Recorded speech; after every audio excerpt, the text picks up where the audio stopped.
Assalamualaikum warahmatullahi wabarakatuh. Bertemu lagi dengan RN Sunarsi. Alhamdulillah, di kesempatan yang baik ini kita masih bisa berjumpa.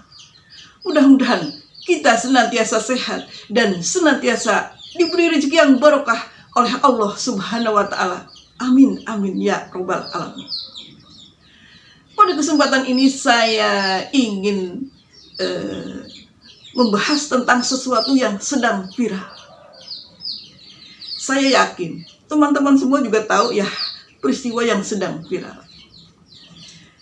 Ada banyak hal ya yang harus kita ambil pelajaran. Karena dari setiap peristiwa pasti akan ada hikmahnya, akan ada pelajarannya. Kisah viral apa? Tentang sahar. Jadi dalam hal ini ya saya akan tertarik dengan kasus ini karena kasus ini kan udah menjadi kasus nasional ya. Orang udah banyak yang membicarakan hal ini. Hal ini tidak akan terjadi kalau masing-masing kita itu tahu akan hak dan kewajiban. Jadi yang pertama adalah dimanapun kita berada, kita harus selalu mengetahui hak kita apa dan kewajiban kita apa. Dimanapun kita berada, harus selalu mengetahui hak dan kewajiban kita. Kewajiban kita sebagai orang muda harus selalu menghormati kepada yang tua. Dan kewajiban orang tua harus menyayangi, mengayomi yang muda. Jadi dalam hal ini ya, misalnya kita orang muda ya, kita tidak perlu merasa karena kita kaya, karena kita pintar, karena kita sekolah tinggi, S1, S2 dan lain sebagainya, maka kita akan mengenyampingkan adab. Tetap adab sopan santun terhadap orang tua adalah nomor satu. Dari suku manapun, dari agama manapun, agama apapun, negara manapun, bahwa adab terhadap orang tua, sopan santun terhadap orang tua adalah nomor satu. Artinya kita harus selalu menghormati terhadap orang tua. Jaga perkataan kita, jangan sampai perkataan kita itu bisa menyakiti orang tua. Kemudian ya, orang tua pun harus demikian. Tahu akan kewajibannya. Artinya harus tenggang rasa, harus mengayomi. Kemudian juga orang tua juga jangan merasa orang tua jadi harus merasa dihormati. Jadi kalau misalkan antara yang muda dan yang tua tahu hak dan kewajiban, saya yakin kejadian-kejadian perselisihan ini akan bisa diminimalisir. Kalau misalkan kita orang muda ya, kita punya usaha apa? Ya kita bikinlah lahan usaha yang jangan sampai merugikan jalan umum, jangan merugikan kepentingan umum. Artinya kan kita itu mengetahui kewajiban kita. Jadi kita mengetahui kewajiban kita dan kita juga tahu akan hak kita. Kemudian ya, yang kedua adalah saya tertarik ya dengan buku ya yang pernah saya baca. Itu tentang suku. Dalam hal ini Bung Karno, Presiden RI nomor 1 ya, Soekarno ya, pernah berkata yang seperti ini. Dan saya tertarik dengan ucapan beliau. Ketika berpikir, tirulah orang Minang. Karena orang Minang itu orang yang hebat dalam berpikir, orang yang hebat dalam berdebat.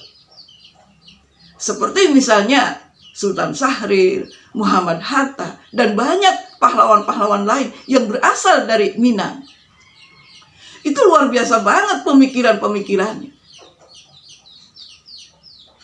dalam hal ini bukan berarti suku yang lain kurang bagus. Ya, saya cuma menyampaikan ya kutipan-kutipan dari Bapak Soekarno. Kemudian yang kedua, ketika bekerja, tirulah orang Jawa.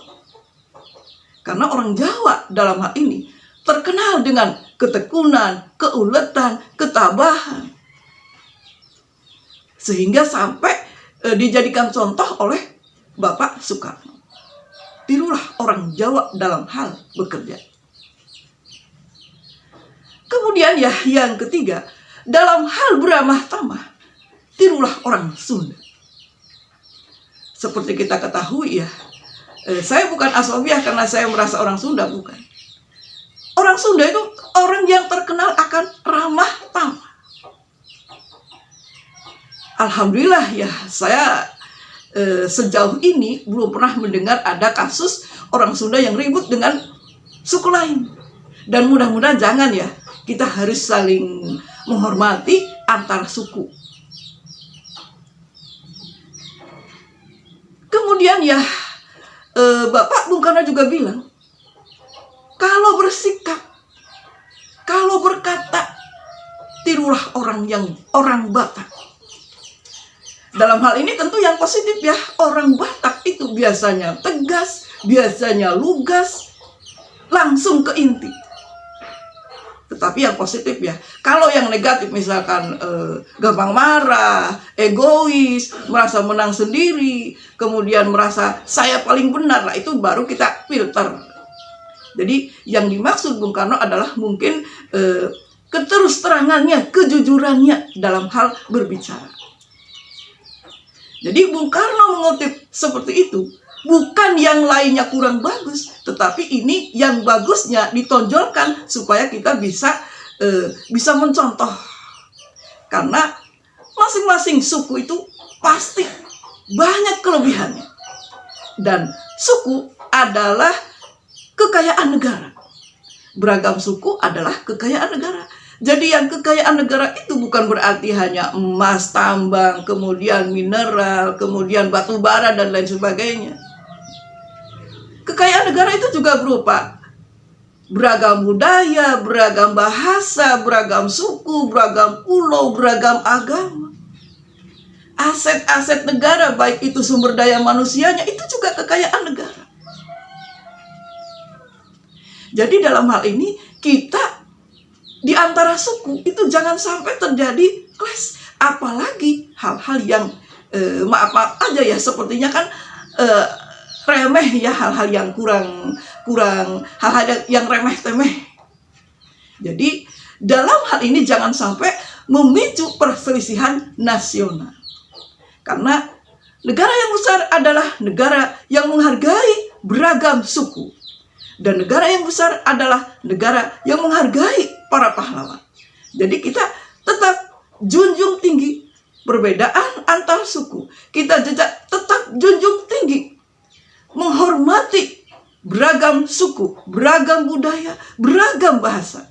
Jadi kita jangan sampai merasa benci dengan suku A, benci dengan suku B, dan lain sebagainya. Tetap kita toleransi dan kita menjaga persatuan antar suku di negara yang tercinta ini. Terima kasih yang sudah menonton paparan singkat saya ini. Mudah-mudahan bermanfaat. Tetap jaga persatuan. Wassalamualaikum warahmatullahi wabarakatuh.